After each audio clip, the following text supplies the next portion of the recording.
Les nerfs lâchent et les larmes coulent au moment des retrouvailles qui ont lieu dans un centre d'accueil pour rapatriés de la capitale guatémaltèque. Eux viennent tout juste d'être expulsés des États-Unis. Parmi les familles venues chercher leurs proches, des parents de mineurs isolés. 3 jours après son arrestation, il nous a annoncé qu'il avait été placé en détention. Nous avons contacté le consulat. Nous avons ensuite parlé à une avocate que nous connaissions aux États-Unis. Nous espérions que l'avocate pourrait défendre sa cause là-bas, mais malheureusement cela n'a pas été possible. Le destin fait son œuvre. Son neveu et son fils, mineurs lui aussi, s'étaient rendus seuls aux États-Unis sans aucun de leurs parents.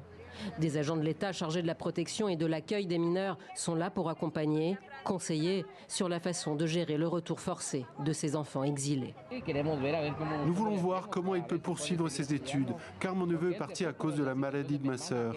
On lui a diagnostiqué une tumeur à la gorge et il a déjà été opéré 5 ou 6 fois. Mon neveu est parti parce qu'il était désespéré. D'autres mineurs guatémaltèques auraient dû connaître le même sort dimanche si une juge fédérale n'avait pas bloqué la procédure in extremis. Des enfants que l'on voit ici descendre de l'avion au bord duquel ils avaient déjà embarqué devaient être expulsés vers le Guatemala. Une expulsion suspendue pendant 14 jours. Les avocats des enfants dénoncent la violation d'une loi garantissant la protection des mineurs sans papier. L'opération concernait plus de 600 enfants. Un nouveau revers pour Donald Trump et sa politique anti-immigration.